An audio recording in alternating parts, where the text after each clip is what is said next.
This is Brighton's finest. Bringing the artists closer to you. Juice. With the sort of signing to Sub Pop, and obviously you've released sort of 2 studio albums now. It's been Zench and Next Thing, if I'm right, and the rest of it's sort of been Bandcamp releases and that kind of thing. Yeah, we had one other vinyl release that was like an EP.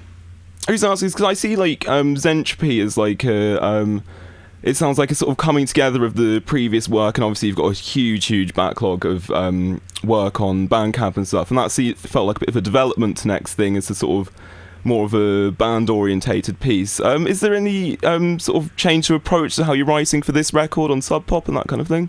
Yeah, I feel like my writing's like always changing, and so every record I have a handful of new songs, and like also go back and pick a handful of old songs, and so there's always that contrast. But I think this record is definitely written pretty differently than the other 2 studio releases, yeah. So you're saying you're sort of reworking some of the older songs that I'm assuming that are on the Bandcamp. How do you sort of reapproach that kind of thing? It really depends on the song. I guess like I'm always kind of just having like a different songs that I'm drawn to. So like even recently, like a couple weeks ago, I just picked a song from Century that we hadn't played live in years, and I was like, I want to start playing this live again, just because I had some space from it and I wanted to go back. So I feel like it just depends on kind of where I'm at. There's, I think, 3 songs that have been released on Bandcamp before that I'm going to put out on this new record, and that are full band versions. And it just kind of came about naturally. Like one of them was requested at a show, and I played it. We didn't have a band version. I played it by myself at a show, and my band was like, "Hey, that's actually a really good song. We should make a band version of that." Some of the other ones were just like I had kind of wanted to give them more life or whatever. I go through phases of kind of thinking that different old songs of mine maybe deserve more of a chance. Well, we're very much looking forward to, because obviously you're touring soon and you're coming down to Brighton. Yeah. You last visited, I think it was the Great Escape last year, and you played a few shows down there. How did you find that? How was sort of your experience of the city? Was that your first time coming down? It was. It was definitely really crazy when we went, because it was like this full takeover of this festival, and it felt like South by Southwest in America, which is like, you know, just every club is participating, and there's people like all over the streets just running to different shows. I'm definitely excited to come and do like a real show of ours there, because I feel like being part of a big festival thing is just, it's easy to kind of get lost, or it feels like maybe the audience is like, they're not there to see you necessarily, they're just kind of running around. So I'm excited to go and have like the real club experience there. No, I think we actually played at the club that we're playing at this time. I think we played there during Great Escape too. I think it'll probably feel really different this time. This is Brighton's finest. Bringing the artists closer to you. Well, sort of going back to the beginning, I mean, you're known and you're sort of quite famous for being sort of the Bandcamp artist. I mean, in a sense, you're to the sort of music community, they view you as like an embodiment sometimes of the Bandcamp format. What sort of brought you to start actually recording and releasing in that format? What was it about Bandcamp that you sort of thought, I can do this kind of thing? It was just kind of like an easy system to figure out. I feel like before that I had like a MySpace, and it was really confusing, and you can't even really play music off of it anymore. And Bandcamp was just like this new thing. I was seeing it, like lots of bands that I liked having Bandcamps, and I was like, oh, I can make that. It's free, it's like easy to run, and it makes it look very professional, even though I'm just like making everything at home. So it was really just very user-friendly. That's what kind of drew me to it. I mean, you started very young, and what sort of like, was there like any records or shows or artists where you sort of saw it and then thought, I'm going to actually go out and record and do my own thing now? Yeah, actually there was a handful of artists in New York that were doing things themselves that like made me really think that I could do that too.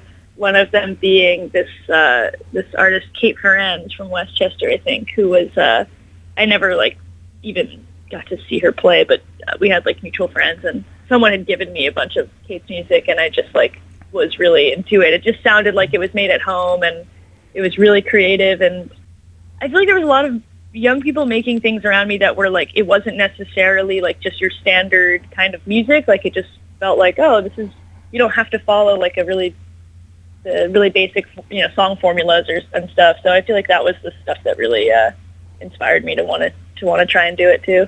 You've been releasing under sort of Frankie Cosmos, and before I believe you've released under the name Ingrid Superstar. And so, because now I've read that you sort of refer to Frankie Cosmos. It's not a solo project. You see it as like Frankie Cosmos is the band.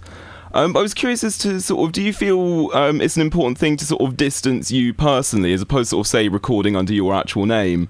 Do you feel it's important to have that sort of line or distinction between sort of your personal solo doing it under your name and doing it under sort of these other names and band names, that kind of thing?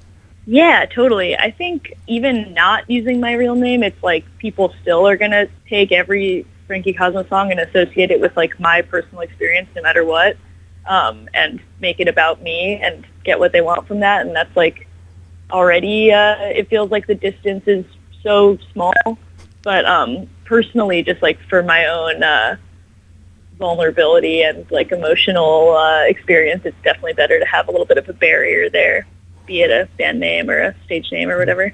Yeah, because a lot of your songs, a lot of people assume they're actually personal experiences, but you refer to them a lot as sort of actually fictional things or sort of taken from events, and you've sort of just put your own twist, and it's not actually directly what's happened.